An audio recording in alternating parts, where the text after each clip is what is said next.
Assalamualaikum warahmatullahi wabarakatuh. Good morning everyone. I'm Srin Rukomala and my partner Mr. Andreas. We are going to explain the material about talk and action. I'm as the first presenter is going to explain the notion of speech act and cooperation, and Mr. Andreas is going to explain the notion of conversation. Through conversation, we establish relationship with others, achieve a measure of cooperation, keep channels open for further relationship, and so on. The utterances we use in conversation enable us to do these kinds of things because conversation itself has certain properties which are well worth examining. And the concern in this chapter is what utterances do and how they can be used, and specifically with how we use them in conversation.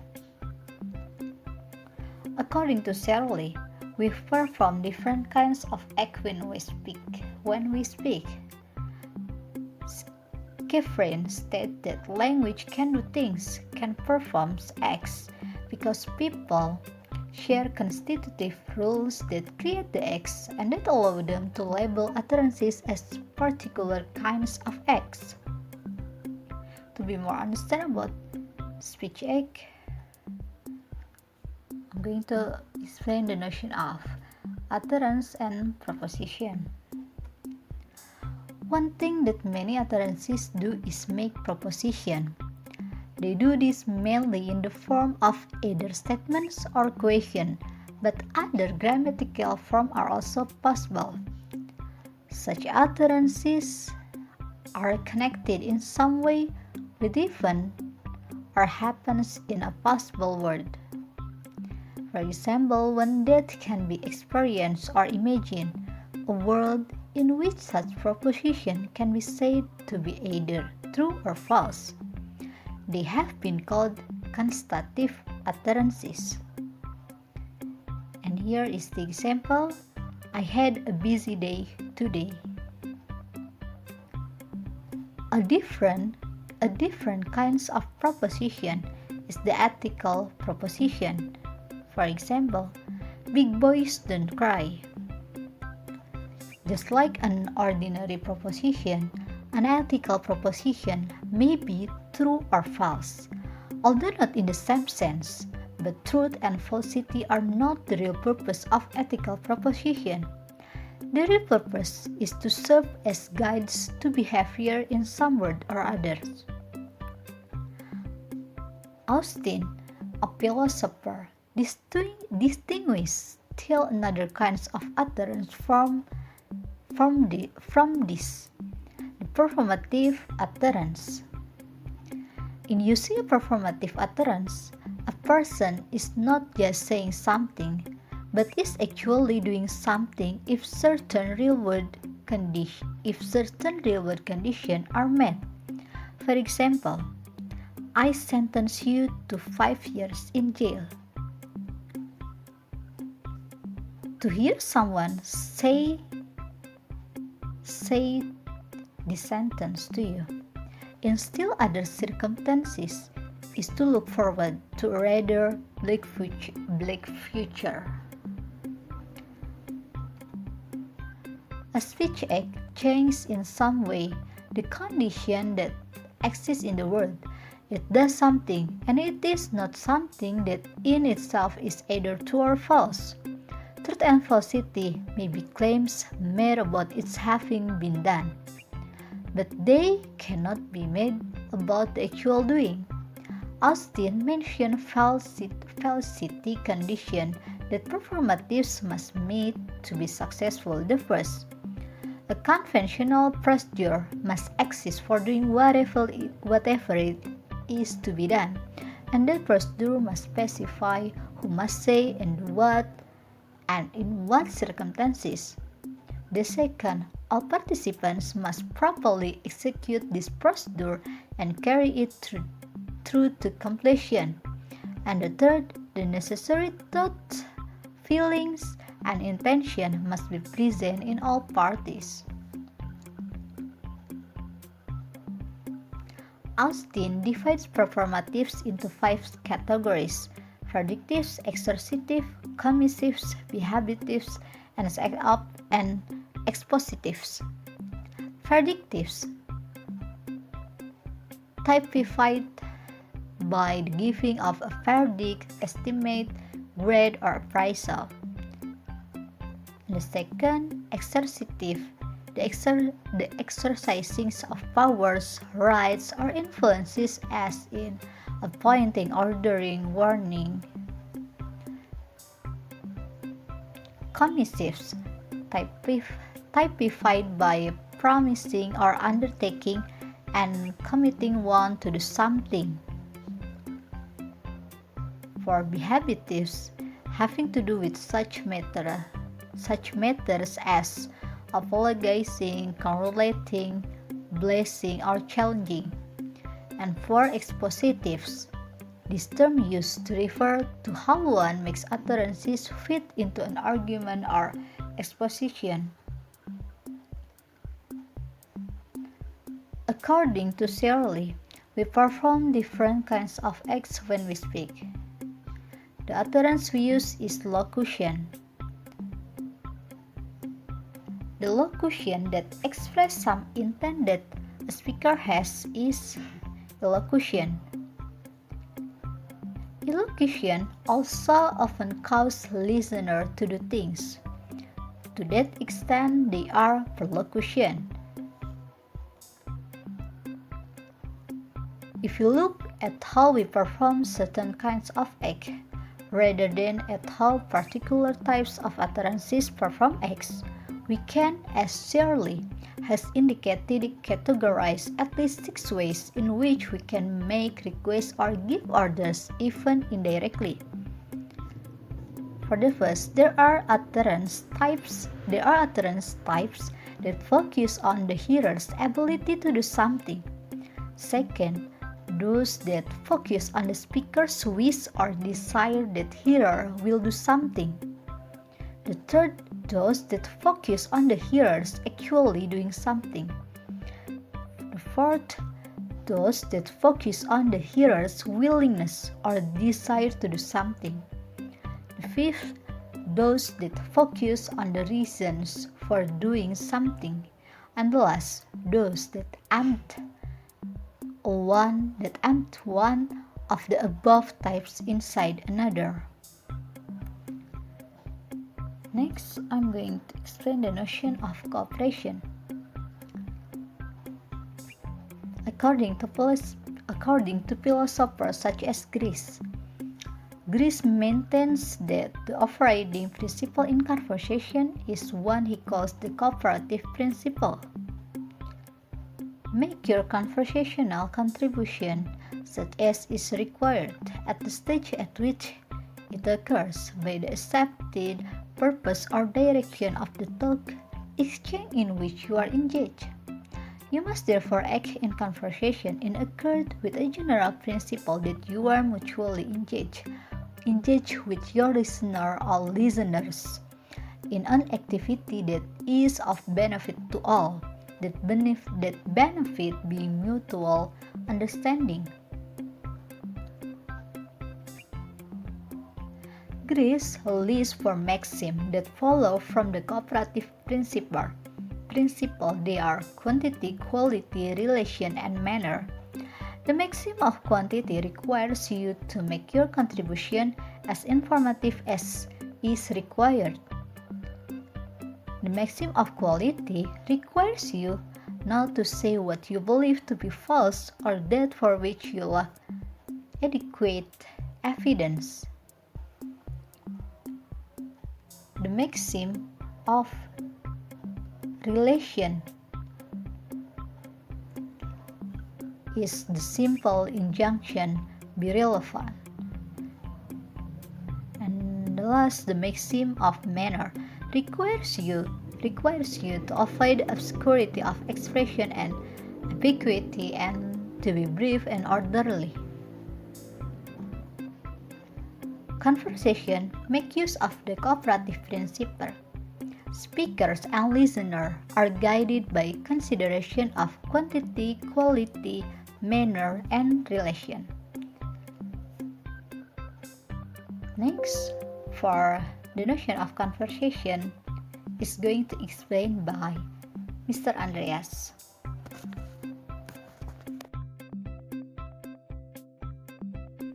Hi everyone, I'm going to continue the discussion about talk and action in social linguistics. After you learn speech acts and cooperation, let me present to you what conversation is.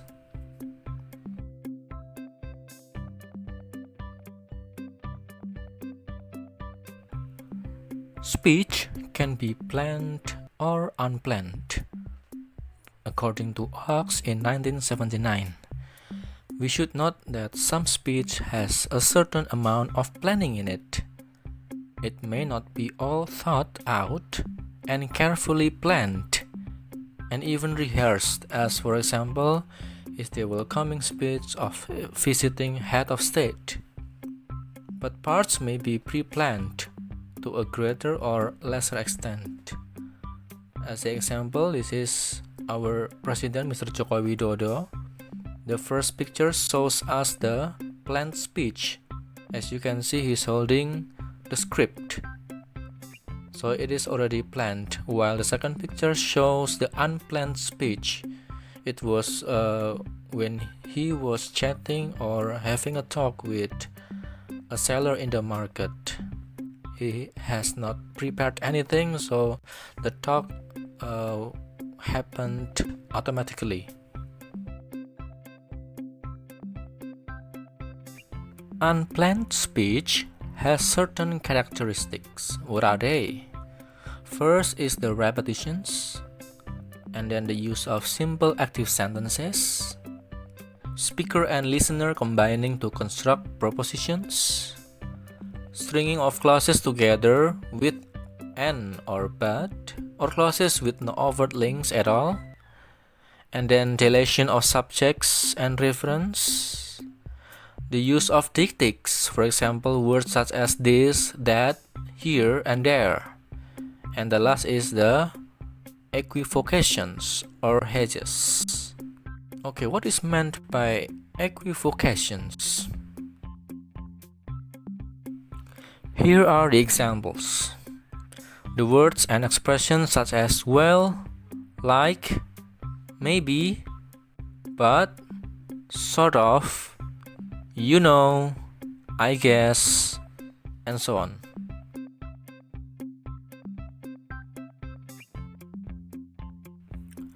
Unplanned speech, however, is not unorganized speech. Unorganized speech would be speech in which anything goes. We obviously cannot say anything to anyone and at any time. We will look at conversation, for example, how people converse and what they talk about in various cultures. Or in conversations among groups varying in size, how do speakers take turns? They vary in length, that usually only one speaker speaks at a time, and any overlapping is brief. That turn switching is usually smooth even though it is quite unordered, that topics change frequently.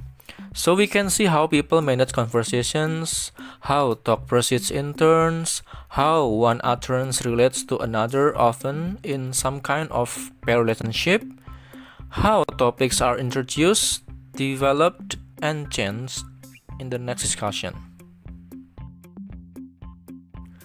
Okay, what speakers and listeners have is a set of principles, what they do in a particular conversation. One particularly important principle used in conversation is the adjacency pair. Utterance types of certain kinds are found to occur. A greeting leads to a return of greeting. A summons leads to a response. A question leads to an answer. A request or offer leads to an acceptance or refusal. A complaint leads to an apology or some kind of rejection. Then a statement leads to some kind of confirmation or recognition. A compliment leads to acceptance or rejection. Or a very well leads to a very well, and so on. Some of the pairings provide a choice. For example, you can either accept or reject a compliment.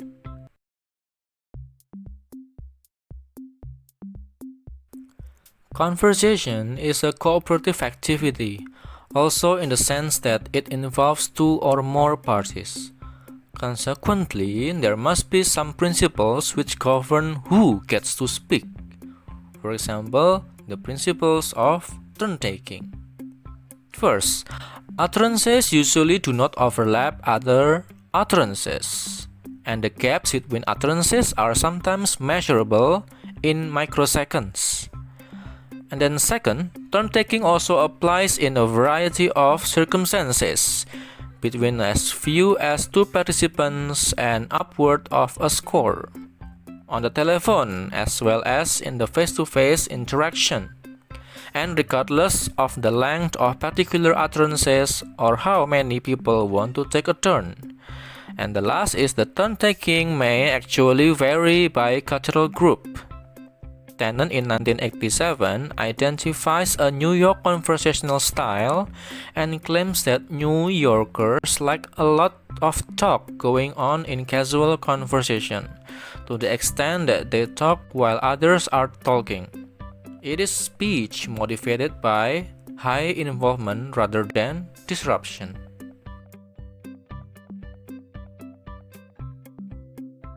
There are also certain linguistic and other signals that go with turn-taking. Speakers may signal when they are about to give up a turn, or by some combination. 1. The final syllable or final stressed syllable of an utterance may be prolonged. 2. The pitch level of the voice may signal closure, for example by dropping in level on the final syllable. 3. An utterance may be deliberately closed syntactically to achieve a sense of completeness. 4. Words or expressions like you know or something can also be used to indicate a turn point. And the last, finally, the body itself or a part of it may signal closure, like a relaxing of posture, a gesture with a hand, or directing one's gaze at the listener. Such cues signal completion and allow the listener to take a turn. They signal what has been called a transition relevant place. Conversations must also have ways of getting started, have some recognizable core or substance to them, for example, topic or topics. Each conversation must be recognizable as an instance of the genre. However, what makes it recognizable is not its content, but rather than its form. The beginning of a conversation will generally involve an exchange of greetings, according to Skegolf in 1986. A telephone conversation may involve an exchange of hello. How you answer the telephone varies from groups to groups. Like this, in Japan, it is the caller who speaks first on the telephone, and in doing so, identifies himself or herself. Otherwise, in Netherlands and Sweden, people usually answer the telephone by identifying themselves. While in France, a telephone call is an intrusion, so the caller feels some obligation to verify the number, then identify himself, and be excused for intruding. Speakers are sometimes interrupted or even interrupt themselves. What sometimes occurs then is a kind of insertion sequence, according to Skegolf in 1968. Insertion, he said, is a piece of conversational activity with its own structure, but a piece completely unrelated to the ongoing conversation and inserted within it. Here is the example of such an insertion. a conversation between A and B, then interrupted by C. And as I was saying, ring, ring, the telephone rings. Mary, get the phone. Okay. As I was saying, it should be next week. I see. Sometimes such sequence act as repairs. What is repair? Repairs are corrections of some kind of trouble that arises during the course of conversation. That trouble coming from any one of a variety of factors. Here is the example of such repair between patient and therapist conversation. I'm a nurse, but my husband won't let me work. How old are you? 31 this December. What do you mean? He won't let you work? And last but not least is the closing. An actual closing may involve several steps. First is the closing down of a topic. For example, someone might say, "So that's agreed." Or can be saying by showing to a clock. It is 1 o'clock. Then second, repeated by the other party or acknowledged in some form. Then possibly some kind of pre-closing exchange like saying okay, okay. And then a possible further acknowledgement of the nature of the exchange like saying good to see you or thanks again or see you soon. And finally, the exchange of farewells in saying bye-bye. Okay, here is the example of such a closing. A conversation between A and B. So, that's agreed? Yep, agreed. Good, I knew you would. Yes, no problem, really. Thanks for the help. Don't mention it. Okay, I'll be back soon. Okay then, bye, take care. Bye-bye. Okay, that's all my presentation today about conversation in talk and action in sociolinguistic class. Thank you and have a nice day.